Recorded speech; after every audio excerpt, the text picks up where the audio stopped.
At the grand entrance of the hall, King Shi grasped Xiao Yun's arm with a cruel grip, his eyes blazing with fury as he pulled her along with him. Xiao Yun struggled to break free, her voice echoing as she shouted, "That's enough, father. Leave me alone." She yanked her hand away. King Shi's face twisted in rage. "What did you just say?" he thundered. "You dare to defy me?" Xiao Yun stood her ground, her voice firm. "I said, leave me alone. I won't go with you." King Shi's laughter was menacing.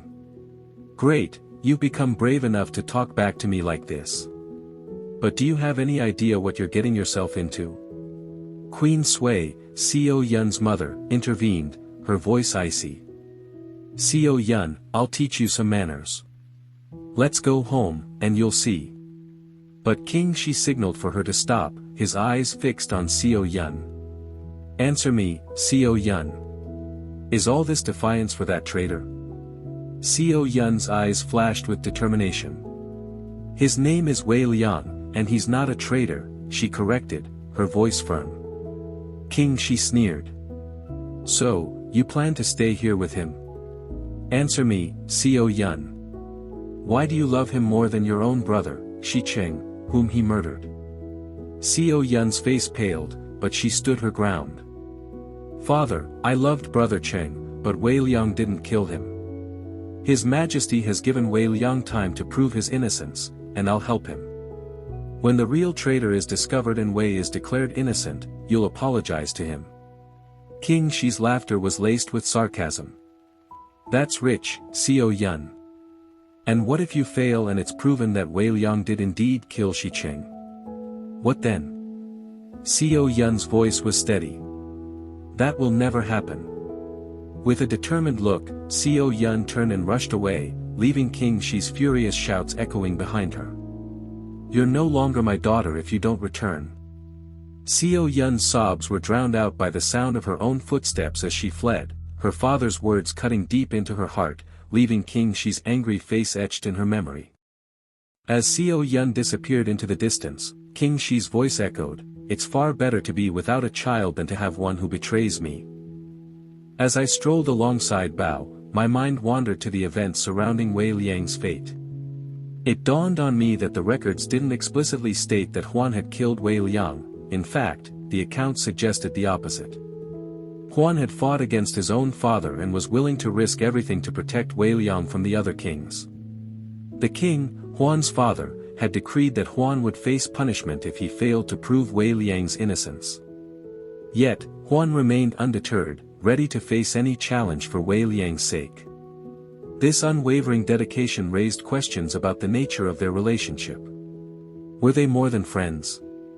But both were men, and in ancient times, such a thing was unthinkable. Given Huan's actions, it seemed improbable that he had killed Wei Liang.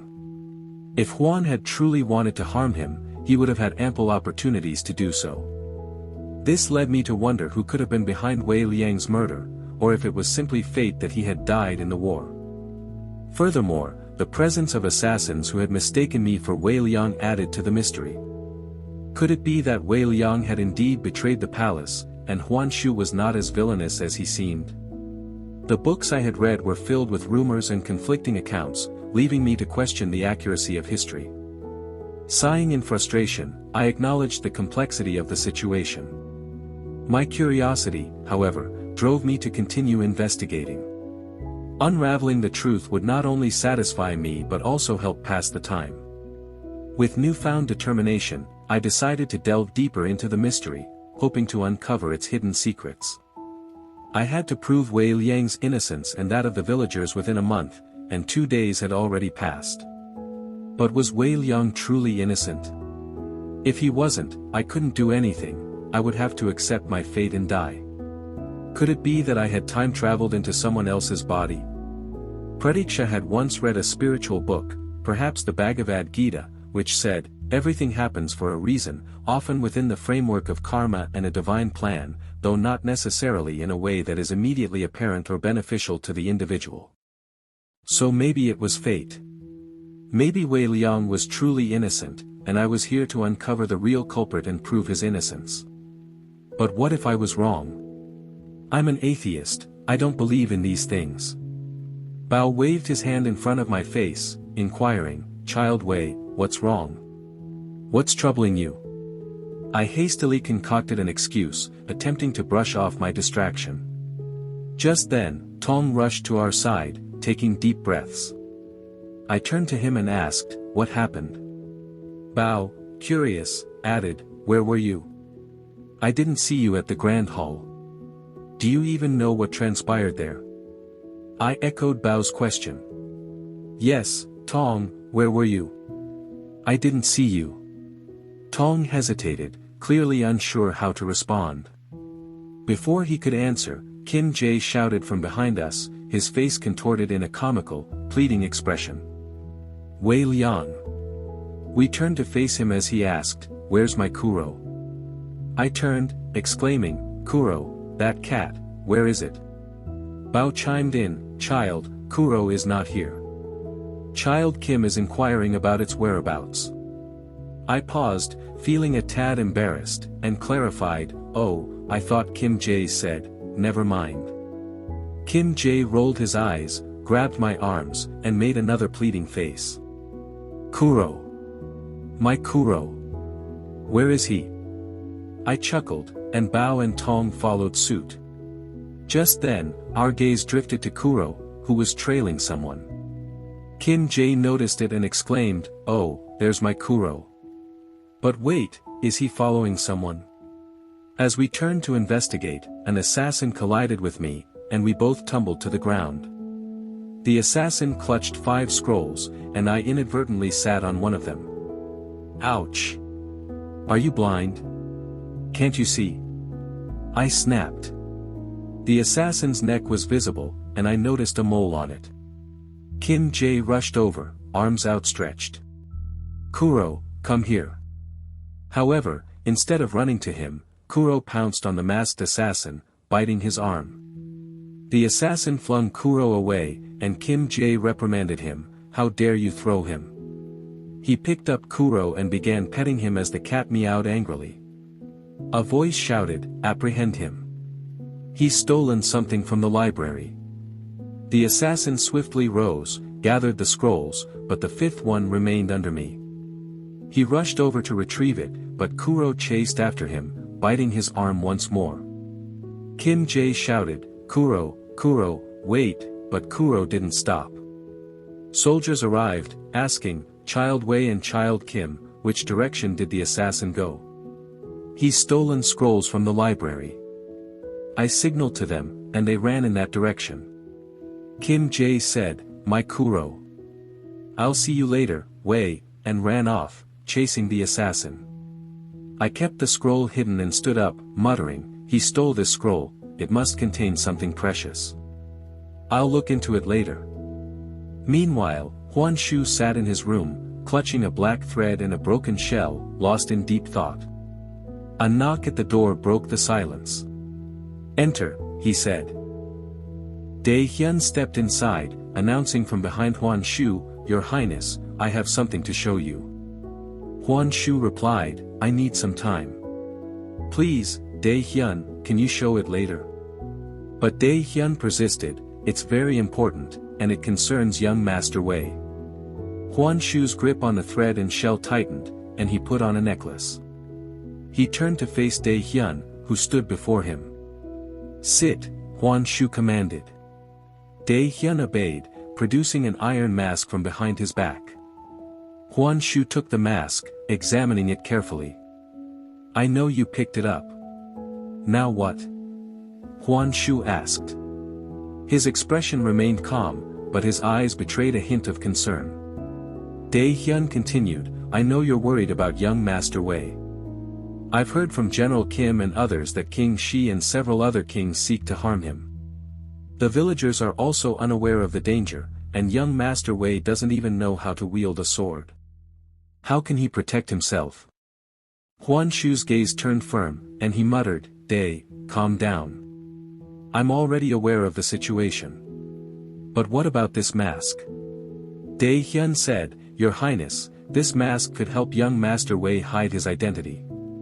Whenever an assassin comes to harm him, they won't recognize him. A faint smile played on Huan Shu's lips. He has returned once from death. Do you still think anything can harm him?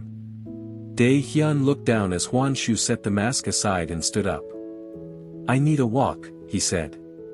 But Dai Hyun blocked his path, apologizing, Your Highness, please try to understand. Huan Shu replied, he doesn't need it. Dai Hyun pleaded, but Huan Shu said, sure, I'll give it to him. But what if he refuses? And even if he wears this mask, what if an assassin still recognizes him? Dai Hyun looked down as Huan Shu started walking. Your Highness, I understand. But it will still protect young Master Wei, even if only a little. And as for giving him the mask, I'll ask Princess Seo Yun. If she gives it to him, he won't refuse. Huan Shu said, do whatever you want, and left the room. As I unrolled the scroll, I found myself gazing at a complex map. A map, I muttered to myself. It's quite difficult to understand, but what could it be about? I noticed some writing on the map, but the language was unfamiliar to me. Seems like it's a map of some secret rooms and chambers, I muttered. Just as I was studying the map intently, I heard footsteps approaching. The scroll slipped from my fingers, and I quickly kicked it under the bed. Tong, Bao, and Seo Yun entered the room, with Tong carrying a tray bearing a bowl of steaming soup. Seo Yun noticed my hesitation and asked, what's wrong, Wei? Are you okay? She sat beside me, placing a hand on my forehead. Do you have a fever? I glanced down to ensure the scroll was hidden from view, worried about what might happen if they discovered it. Bao intervened, saying, nah, child Wei is just hungry. Seo Yun chuckled and teased, oh, so let me feed you. I rolled my eyes, and she laughed again. Just kidding. Bao handed me the bowl of soup, and I sighed, feeling a bit exasperated. Again, soup. I'm so tired of eating the same thing. Seo Yun smiled and promised, okay, next time, I'll make food for you. As I began to eat the lotus root soup, I complained, come on, who eats these roots? You people are so weird. Seo Yun chuckled and started to wipe my face as I struggled to eat the root. I grabbed her wrist, feeling a bit uncomfortable, and asked, your father took you with him, didn't he? Seo Yun looked down and made an excuse, her voice hesitant. Yeah, but he allowed me to stay here. I suspected she was lying and whispered, the way he behaves, I don't think that's true. I was about to ask more, but Seo Yun cut me off and ordered, Tong, Bao, you can leave. I need to talk with him. Tong and Bao nodded and left. After finishing my meal, Seo Yun said, okay, Wei, now let's go. Jin Ling has arrived with Xue, they want to see you. I responded, thinking, I want to know more about the scroll, but maybe later. Seo Yun looked at me and asked, what happened, Wei? I looked at her and nodded, replying, nothing. Just thinking. She asked, thinking about what? I hesitated, and she replied, leave it. And listen carefully. Her face saddened. Wei, about what happened in the Grand Hall, please don't say anything to Jin Ling. She's already worried. If she finds out, she'll be even more upset. I nodded. Meanwhile, Huan Shu was walking through the corridors and stopped in front of my room. He looked at it for a moment, intending to enter, but saw Seo Yun sitting close to me, whispering with her face near mine. Unnoticed, he looked down and walked away. Seo Yun stood up and said, let's go, Wei. I glanced down at the bed, muttering to myself, I'll take a look later. We left the room, leaving the mysterious scroll hidden beneath the bed. As we departed, a mysterious man entered the room. Only his legs were visible. The scene shifted to the yard, where I stood with Seo Yun. I spotted Jin Ling sitting on a stone bench, with Xue perched on his leg. As soon as Xue saw me, he rushed over, exclaiming, Brother Wei. I picked him up, chuckling, and said, you're so cute, kid. I sat down next to Jinling, and Xiao Yun stood before us. Jinling asked, Wei, are you okay? I nodded, and Shui hugged me tightly, his eyes welling up with tears. Noticing his sadness, I asked, So, kiddo, why are you sad? Shui replied, sobbing, Sisi won't let me go see Brother Min. Jinling's expression turned stern, and she snapped, You don't need to see him. I brought you here to meet your own brother. Who is he to you, Shui? Shui's face fell, and he muttered, But Sisi. Before bursting into tears. Xiao Yun comforted Shui, and I stood up, gently tapping his back. Jinling said firmly, Shui, stop crying. I won't take you to the crown prince. Xiao Yun suggested, Jinling, have a talk with Wei. I'll take Shui for a walk around the palace, and he'll stop sobbing. Jinling agreed, cautioning, Don't take him to Sung Min, the crown prince. Xiao Yun chuckled and left with Shui. As they departed, Jinling turned to me, her eyes fixed on my sword, and said, Wei, I told you to take back your sword from Prince Huan Shu, didn't I? Why is it still with you? I replied, I'll do it later. Jinling's expression turned serious, and she said, Do it fast. I looked at her and said, You look like someone. No, she is you. They based that character on you. Jinling looked down, her voice barely above a whisper. I'm really happy to hear that there's someone like me. I thought I was the only girl who was like a man. I looked at her face and said, What happened? Why do you look sad? Is it because I told you that you're like someone? You're more than her. Jinling said, Not exactly. I'm happy to hear that there's someone like me, but who is she?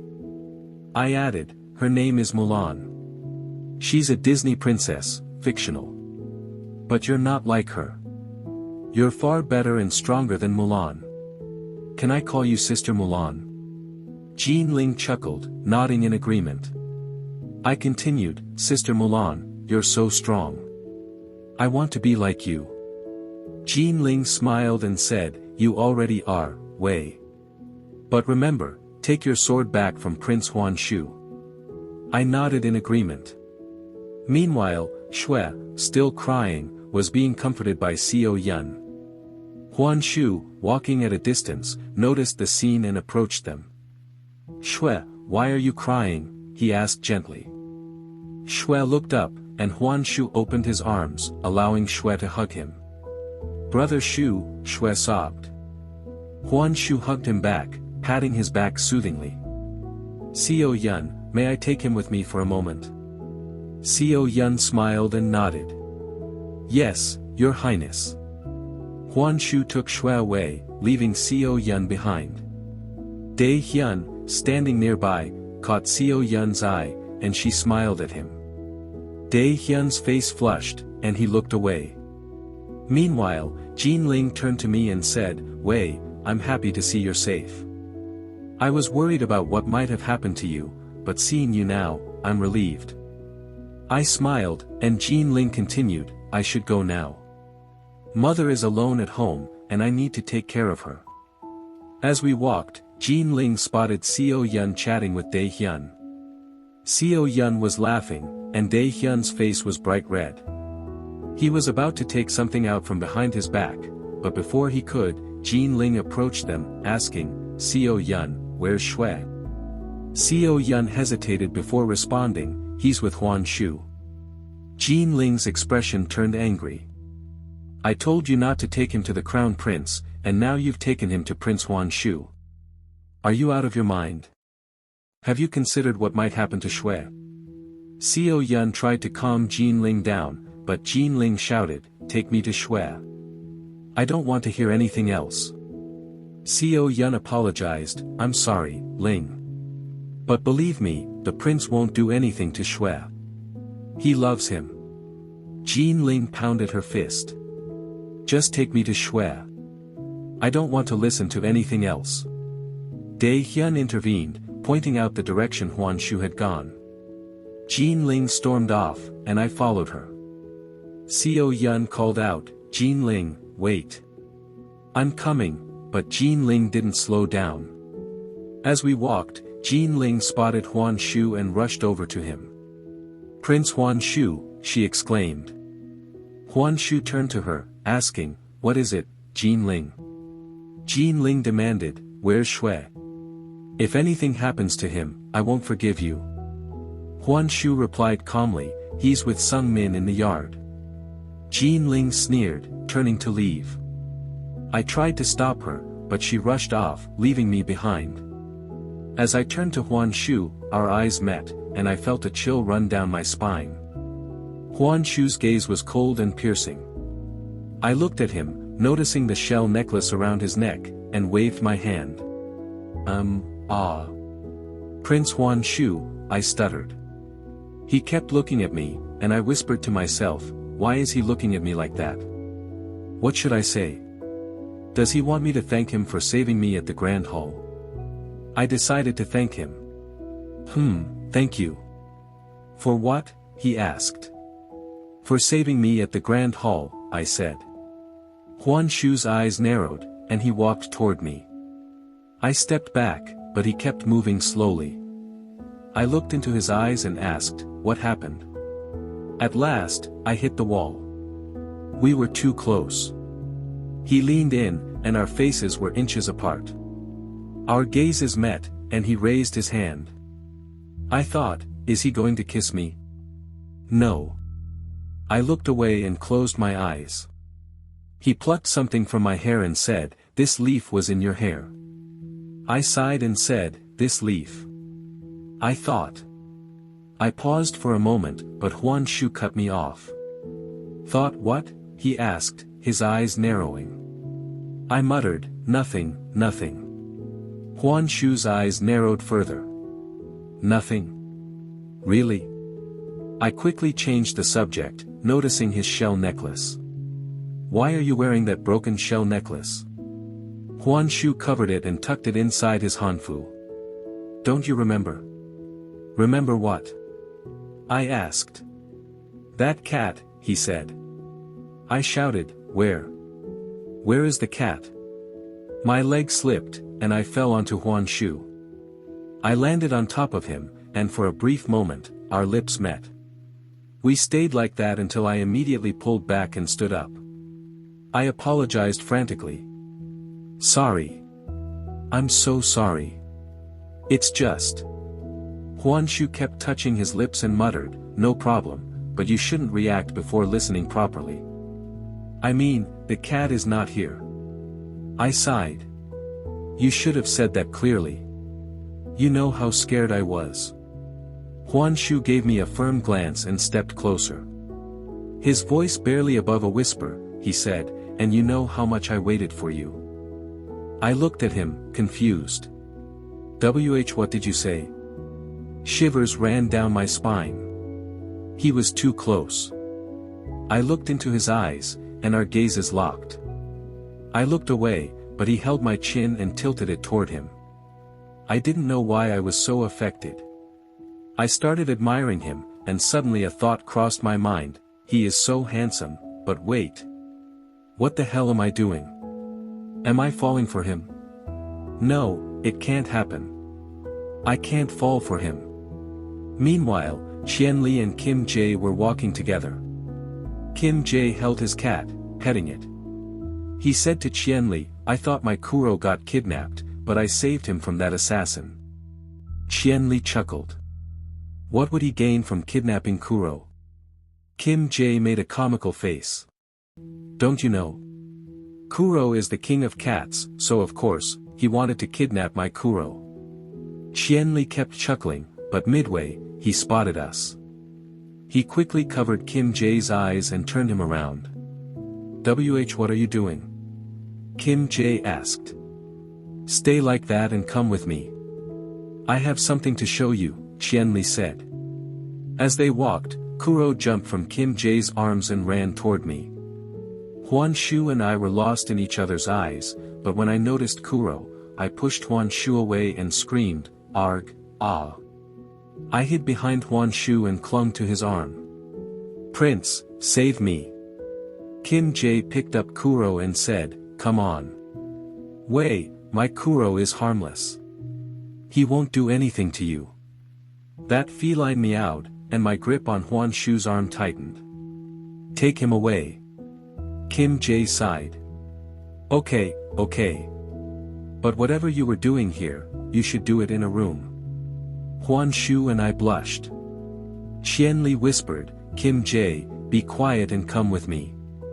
Kim Jae made a comical expression. Huan Shu said calmly, "Kim Jae, take Kuro away. You know Wei is afraid of cats." Qianli nodded. "Of course, Your Highness." They left.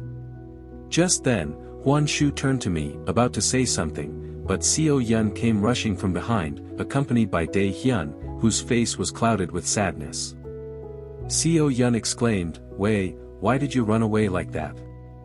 At least wait for me." She grabbed my arm, her grip firm.